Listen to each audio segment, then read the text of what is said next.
Right now, in the middle of Russia, one of the richest women on the planet is watching her own company burn to the ground, warehouse by warehouse, and there is nothing she can do to stop it. This is not a bank. It is not a military base. It is Russia's version of Amazon, and in the space of 11 days, Ukraine turned it into one of the most devastating targets of the entire war. Stay with me for the next 20 minutes, because by the end of this video, you will understand exactly why a company that sells socks, toothpaste, and children's toys became a strategic military objective, and why what happened to it may be the single clearest sign yet that Vladimir Putin is losing control of his own country from the inside. Its name is Wildberries. If you have never heard of it, think of it as Amazon, eBay, and 8 other companies rolled into one, operating almost entirely inside Russia. It handles roughly 20 million orders every single day. Together with its closest rival, it accounts for close to half of all online retail in the country. And by some estimates, the Wildberries ecosystem alone touches something like 8% of Russia's entire GDP. More than 5% of the Russian workforce is connected to it in some way, whether as warehouse staff, delivery drivers, or the hundreds of thousands of small sellers who depend on its platform to survive. This is not a side business. This is one of the load-bearing walls of the modern Russian economy. And in the middle of July, that wall started to collapse. Began on the night of the 17th into the 18th of July, when Ukrainian drones struck 2 massive Wildberries logistics centers in the Tambov region, southeast of Moscow. 8 people were killed.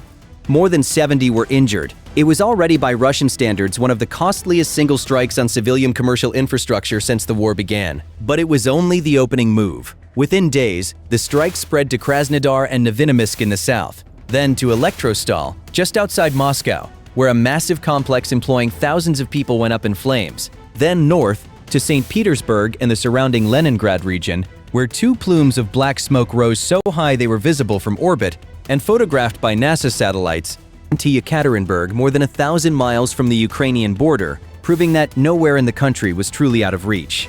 Then south again, into occupied Crimea, to a facility in Simferopol, then to Voronezh, to Stavropol, to Tver, and by the 29th of July to a major hub in Ryazan, struck on the very same day as the city's oil refinery. By that point, at least 10 separate Wildberries facilities had been hit in less than 2 weeks. At least 9 people were confirmed dead, dozens more injured, some of them migrant laborers from Central Asia who had nothing to do with the war at all. And this was not some scattered random campaign. This was a methodical, expanding pattern, moving from region to region with a precision that suggested Ukrainian intelligence knew exactly which buildings mattered and exactly when to hit them. Now, here is where the story stops being about buildings and starts being about people. Because the physical damage, as staggering as it is only half of what is breaking Wildberries from the inside. The other half is what is happening inside the heads of the roughly 100,000 people who work for this company. Videos have circulated showing workers being evacuated in a panic, sprinting away from facilities as drone alarms wail overhead, filming the fires on their phones because there is nothing else they can do. In one widely shared clip, an employee openly says she feels let down, not by Ukraine, but by her own government, for allowing this to keep happening. That is not the kind of quote the Kremlin wants circulating among its own population. Workers are now showing up to warehouse shifts wondering if today is the day the alarm goes off for real. That kind of fear does not stay contained inside a factory. It leaks into how people think about the war itself. Then there is the money, and the money is genuinely staggering. Early estimates after the first wave of strikes put total damage at around 100 billion rubles, or roughly $1.3 billion. But the attacks kept coming. Russian analysts at the firm Data Insight later estimated that merchandise losses alone, just the goods that burned inside the warehouses, reached somewhere between 170 and 230 billion rubles, or as much as $2.9 billion. Separately, industry experts told Russian media that simply rebuilding the damaged facilities could cost close to 36 billion rubles, something in the range of $450 million. And that standard insurance policies were never designed to cover drone strikes, meaning much of that bill has nowhere to land except directly on Wildberries, its sellers, and ultimately the Russian state. And who actually eats that loss on the ground? Not some faceless corporation. Real small business owners. Across Russian social media, sellers have posted videos of themselves in tears, describing watching years of inventory go up in smoke. One clothing seller described losing about a third of his stock, roughly $150,000 worth of goods, in a single night. Multiply that story by the thousands of small and medium businesses that rely on Wildberries warehouses to store their inventory, and you start to understand why this is not just a headline about drones. It is a slow-motion bankruptcy event happening to ordinary people who never asked to be part of anyone's war. So the obvious question is, why would Ukraine target a shopping website? Why spend expensive long-range drones on toothpaste and children's clothing?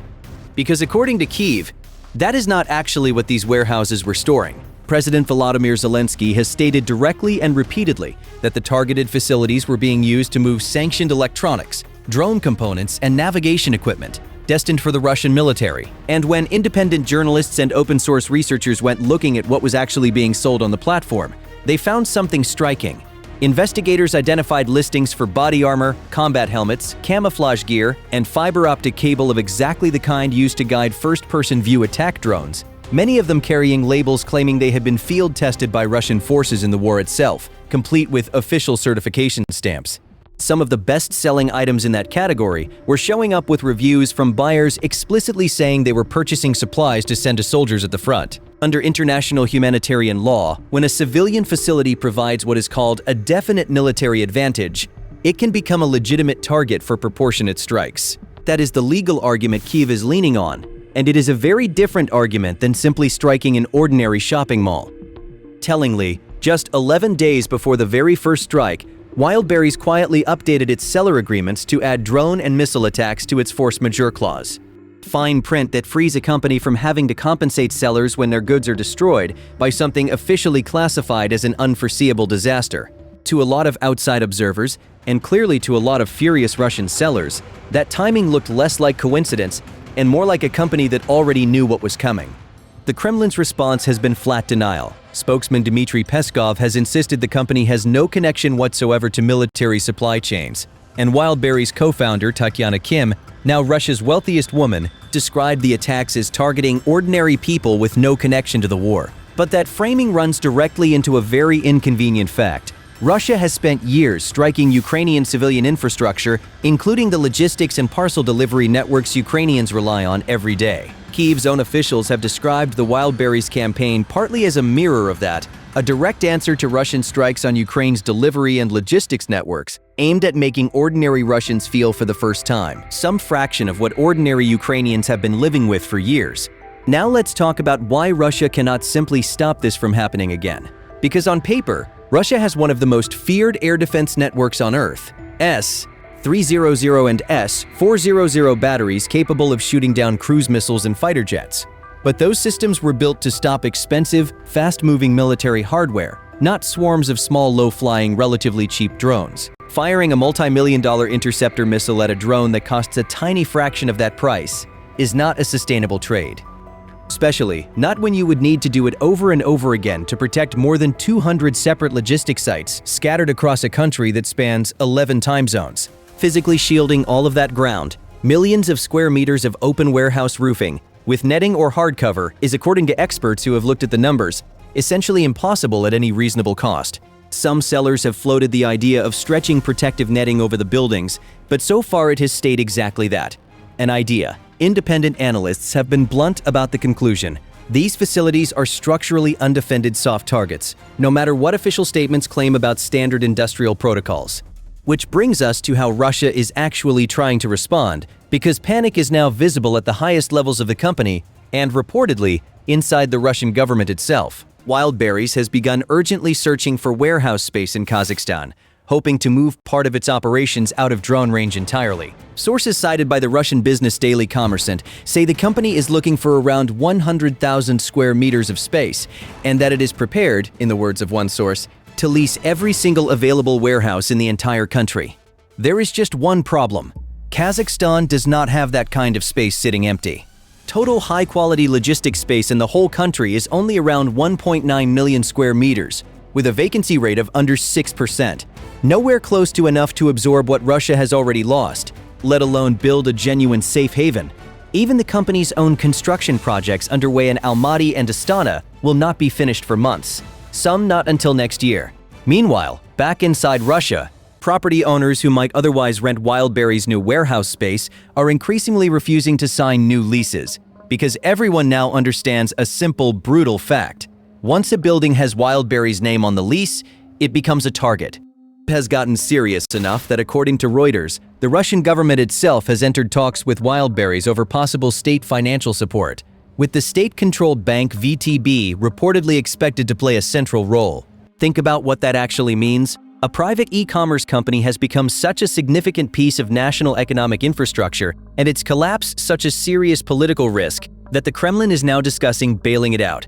That is not a minor logistics headache. That is a government treating a shopping website as a matter of state stability. And this campaign is not happening in isolation.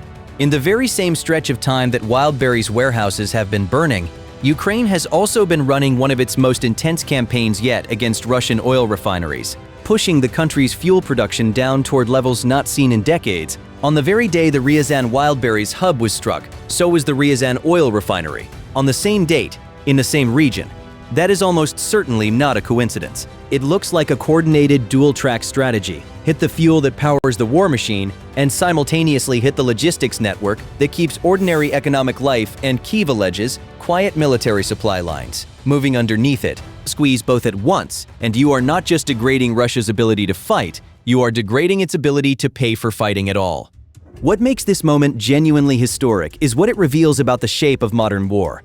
For most of this conflict, the front line has been treated as a place, a physical border where soldiers meet. What Ukraine has just demonstrated is that a country's front line, in the age of long-range, low-cost drones, is no longer a line at all. It is anywhere a supply chain touches the war effort, even a supply chain hiding in plain sight behind a friendly shopping app icon on a phone. Russia's enormous size, once considered its ultimate strategic shield, has instead become impossible to fully defend. 200 logistics hubs spread across 11 time zones is not depth, it is exposure. So here is where I leave you with the real question. If Ukraine can locate, map, and systematically dismantle a piece of civilian infrastructure this large, this fast, using drones that cost a fraction of what Russia spends trying to shoot them down, what does that tell us about every other piece of Russia's rear area economy that nobody has thought to call a military target yet? Because if the logistics behind the front can be broken this easily, the real fight for how long Russia can sustain this war may no longer be happening on the battlefield at all. It may be happening in warehouses that, until a few weeks ago, nobody thought to call a target. If you want to see how this develops, subscribe, because this story is very far from over.